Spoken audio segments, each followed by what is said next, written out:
Je veux donner une leçon à un petit chrétien qui se mêle de mes affaires. Il croit qu'avec sa petite puissance, de rien du tout, il pourra me déloger de mon territoire de malédiction. Je vois. Et comment s'appelle-t-il? Scott Dorego. Tu es très audacieuse, ça ne m'étonne pas, tu n'as pas été positionnée pour régner sur les malédictions, pour rien. Cependant, pourquoi viens-tu me voir? Comme je vous l'avais dit, je voudrais lui donner une bonne leçon, encore que je ne peux atteindre à sa vie, ni m'approcher même de lui. Alors, je suis venu vous voir, afin de nous unir, pour le faire tomber plus bas que terre. Nous allons l'observer et déceler ses points faibles, ou encore péché mignon. Et là, nous allons le tenir.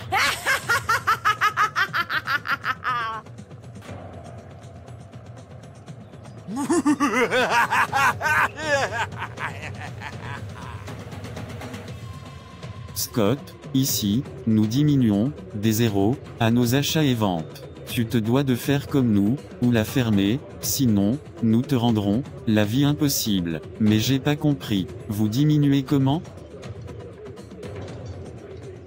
Lorsqu'un client vient prendre un article de 2 millions, nous inscrivons 1 million sur la fiche de vente, et nous empochons le reste. Mais c'est du vol, Gérard, tu es chrétien comme moi, tu sais bien que Dieu n'aime pas la malhonnêteté. Écoute, monsieur le spirituel, être chrétien ne paie pas à manger. Oh mon Dieu, décidément, tu as perdu de vue l'objectif principal. De toutes les façons, tu te dois de la fermer. Scott, je sais déjà par où t'avoir. C'est par ta propre foi que je vais t'atteindre.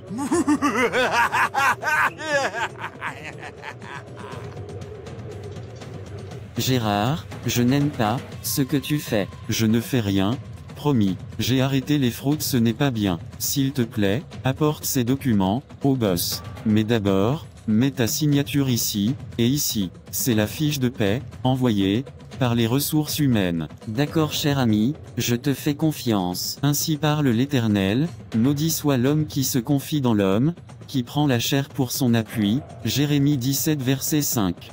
Oh oui, il est tombé, les deux pieds, en l'air, dans mon piège. Oui Scott, voici les documents que vous avez demandés à Gérard. Oh merci Scott. Ah oui j'oubliais, demain, nous aurons la visite de l'audit. J'ai détecté quelques failles dans la comptabilité. Je sais que tu es un homme de Dieu, et que tu ne mens pas. As-tu quelque chose à y avoir? Absolument pas, j'en ai aussi entendu parler, mais Dieu m'est témoin, je n'y ai pas pris part. Celui qui partage avec un voleur est ennemi de son âme, il entend la malédiction, et il ne déclare rien. Proverbe 29 verset 4. Scott, je dois avouer que vous m'aviez profondément déçu. Je vous ai fait confiance, et vous m'aviez poignardé dans le dos. Nous avons retrouvé votre signature sur une fausse facture, détournée à des millions de francs. Quoi? Si c'était un païen, je pourrais comprendre, mais un chrétien, soi-disant fervent comme vous, je ne pardonnerai jamais. Vous irez moisir en tôle. Ô Seigneur, viens-moi en aide. Que vais-je devenir? Pourtant je suis innocent, je n'ai rien fait. Je crie à toi, Esprit de Dieu. Mais, c'était quoi, ce mauvais rêve? Waouh, je dois savoir m'y prendre, avec le cas d'Arlène. Oh, merci Seigneur, pour ce songe. Je vais plutôt lui envoyer le lien des 21 jours, des vengeances divines, spécialement, celle intitulée « La malédiction est définitivement brisée » des églises Impact Centre Chrétien, afin qu'elles suivent. Ascop, vraiment, est-ce que je t'ai dit que j'avais de forfait internet? Et tu m'envoies un lien YouTube. De toutes les façons, il ne veut que m'aider, je n'ai rien à y perdre. Ah, voilà, c'est bon.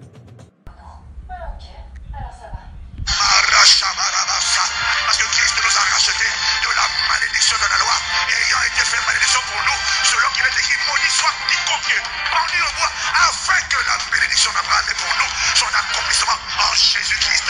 Mais ces malédictions continuent de planer. Alors, ces voix négatives disent, mais qu'est-ce que je fais? Et puis, il faut trouver une autre cible.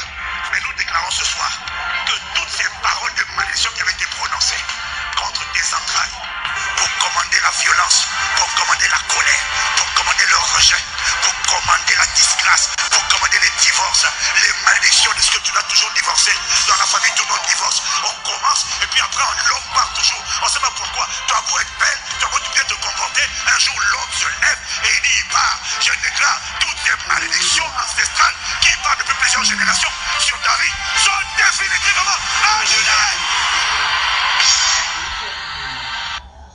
Amen, amen, amen.